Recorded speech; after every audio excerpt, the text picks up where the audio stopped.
नमस्कार दोस्तों, मैं विक्रम सिंह चौहान स्वागत करता हूं आपका अपने YouTube channel CK with Vikram Singh Chauhan. आधुनिक भारत का इतिहास इतिहास का तीसरा पार्ट है आधुनिक भारत का इतिहास मॉडर्न इंडियन हिस्ट्री।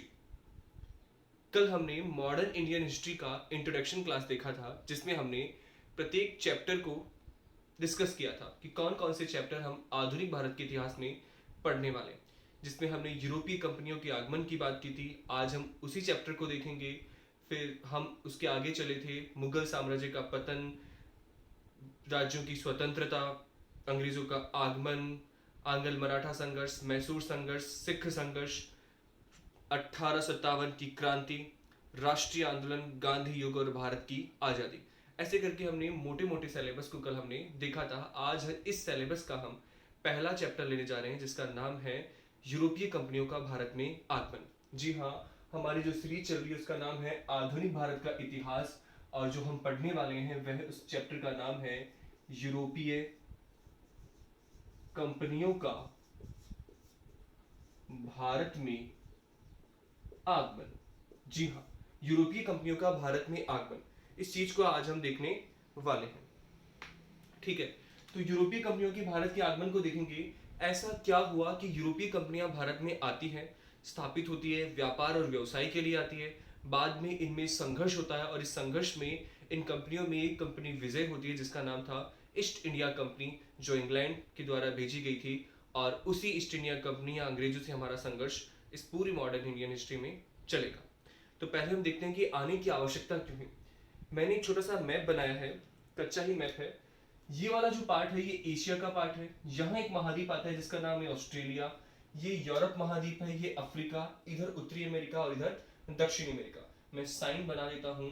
ये वाला पार्ट दक्षिणी अमेरिका का है और ये वाला पार्ट उत्तरी अमेरिका, ये नॉर्थ अमेरिका और ये साउथ अमेरिका। ठीक है, तो इस तरह से ये महाद्वीप होता क्या है, ये भारत, एशिया, यूरोप और अफ्रीका।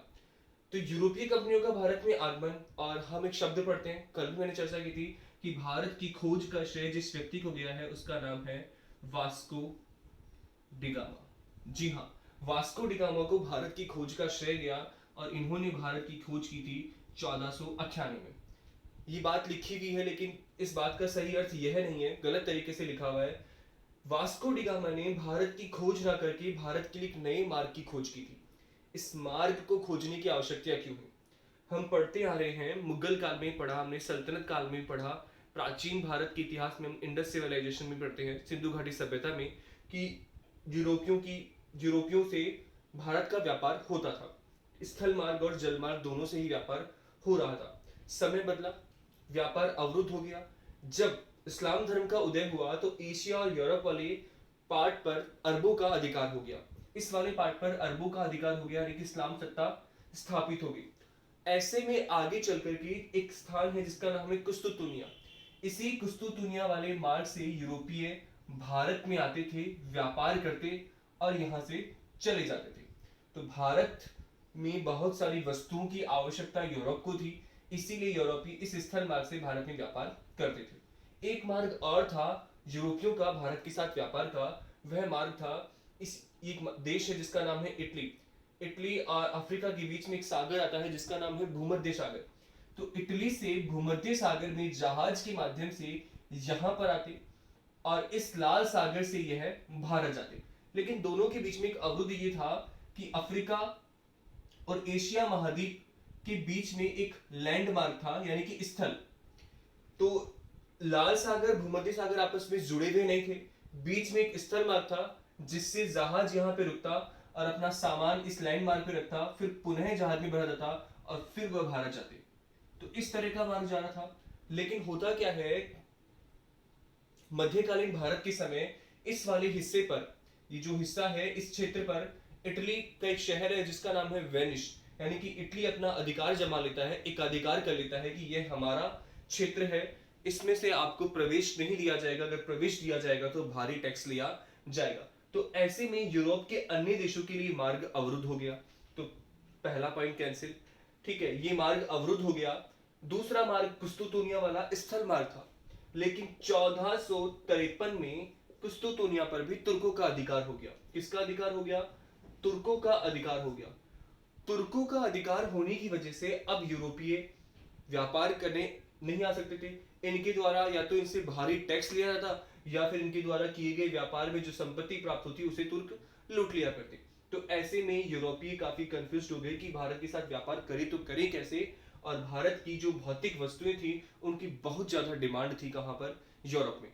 और फिर मध्यकालीन भारत में एक चलन चल का स्पेन की जो प्रिंस थे वो समुद्री खोजों के लिए जाने जाते हैं, उन्हें प्रिंस ऑफ नेविगेटर भी कहा जाता है। तो उन्होंने समुद्र की खोज के लिए लोगों को न्योता दिया और उन्होंने कुछ लोगों को नियुक्त किया और समुद्र में नए मार्गों की खोज होने लगी, भारत की खोज होने लगी।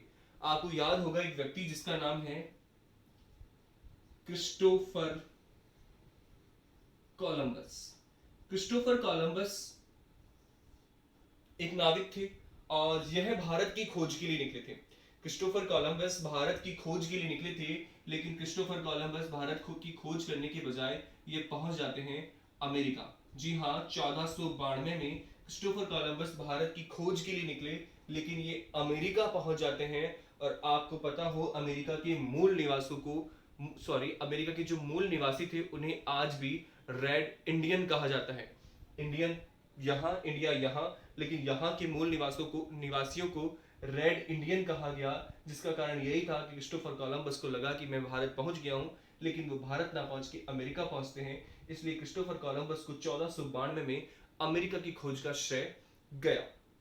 एक व्यक्ति है जिनका नाम है बार्थोलोमेव डियाज। ठीक है, बार्थोलोमेव डियाज। ये महाशय भी भारत की खोज के लिए निकले और इनका जो समय था 1487 में ये भारत की खोज करने के बजाय सिर्फ यहाँ अफ्रीका, ये अफ्रीका महाद्वीप के नीचे वाला पॉइंट है जिसे कैप ऑफ गुड होप कहते हैं या आशा अंतरीप कहते हैं। अंतरीप वह हिस्सा होता है जो जमीन का कोने का समुद्री हिस्सा होता है। तो इस आशा अंतरीप यहीं तक पहुंच पाए कौन? बार्थोलोमेव डियाज 1487 में। इसके आगे वो नहीं जा पाते हैं।